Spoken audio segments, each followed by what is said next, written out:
14ویں صدی کی ایک اندھیری رات میں بغداد کے ایک قدیم کتب خانے میں ایک پراسرار کتاب دریافت ہوتی ہے۔ یہ کتاب نہ صرف غائب شدہ علم کا خزانہ ہے بلکہ اس میں چھپی ہوئی ایک ایسی نشانی کا راز جو قیامت سے پہلے ظاہر ہونا ہے۔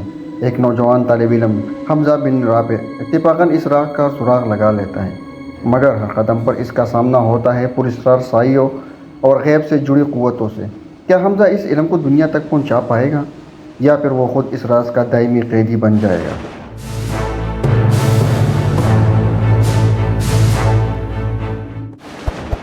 اس زبردست کہانی کو دیکھنے کے لیے ویڈیو اینڈ تک لازمی دیکھیے۔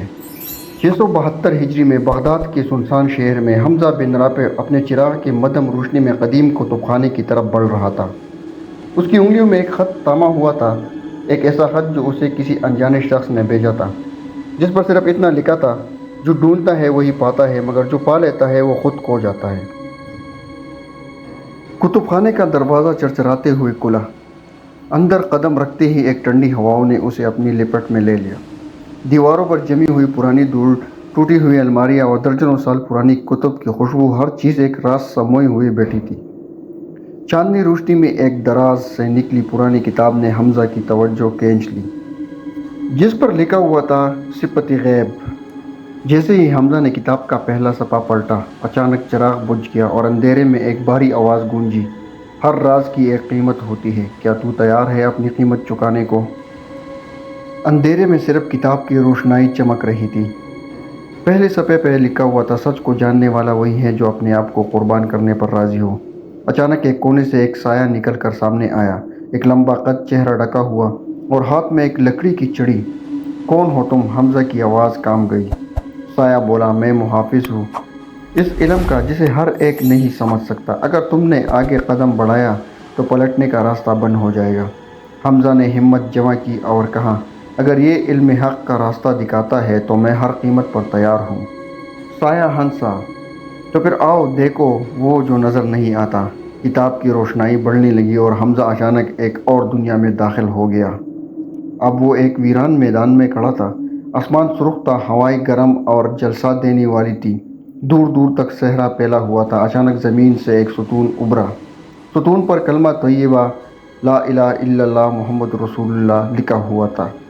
حمزہ کے قدم خود بخود اس ستون کی طرف بڑھنے لگے۔ جیسے ہی اس نے ستون کو چھوا، ایک دروازہ کھولا۔ دروازے کے پار ایک بستی تھی، مگر یہ بستی کوئی عام بستی نہ تھی۔ گھروں کی چھتیں سونے کی درختوں سے خوشبو آ رہی تھی، مگر بستی خالی تھی، کوئی انسان نہ جانور۔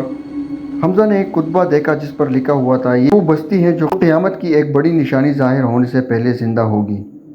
اسی وقت ایک روشنی کا گولا نمودار ہوا۔ گولے کے اندر سے ایک فرشتے جیسی ہستی نکلی، سفید لباس میں ملبوس۔ اس نے حمزہ سے کہا: السلام علیکم یا حمزہ بن رافع۔ آواز میں سکون تھا مگر ایک بے حد سنگینی چھپی ہوئی تھی۔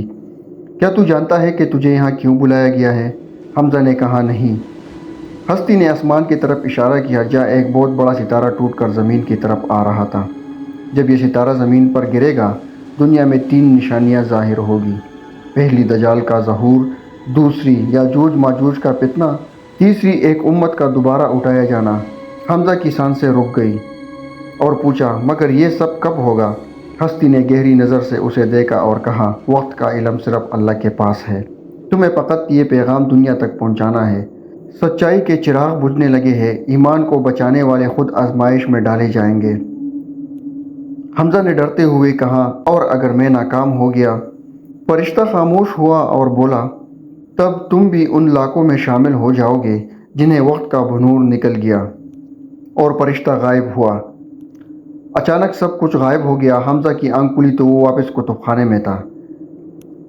کتاب اب راکھ بن چکی تھی۔ دروازے پر 3 سائے کھڑے تھے۔ انہوں نے کہا: علم حاصل کرنا آسان تھا، اب عمل کی گھڑی ہے۔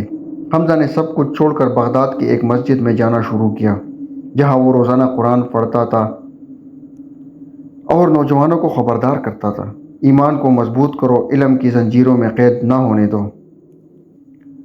مگر دنیا بے خبر رہی۔ چند ہی سالوں میں دنیا میں عجیب تغیرات آنے لگے، قدرتی آفات، نئی بیماریاں اور فتنے جو کبھی خوابوں میں بھی نہ سوچے گئے تھے۔ حمزہ کو اکثر خوابوں میں وہ ستون نظر آتا تھا، اور ہر بار ستون توڑا اور زمین میں دھستا جاتا، گویا وقت ختم ہو رہا ہے۔ حمزہ اپنی آخری عمر میں مسجد نبوی کے صحن میں بیٹھا تھا۔ اس کے آنکھوں سے آنسو بہہ رہے تھے۔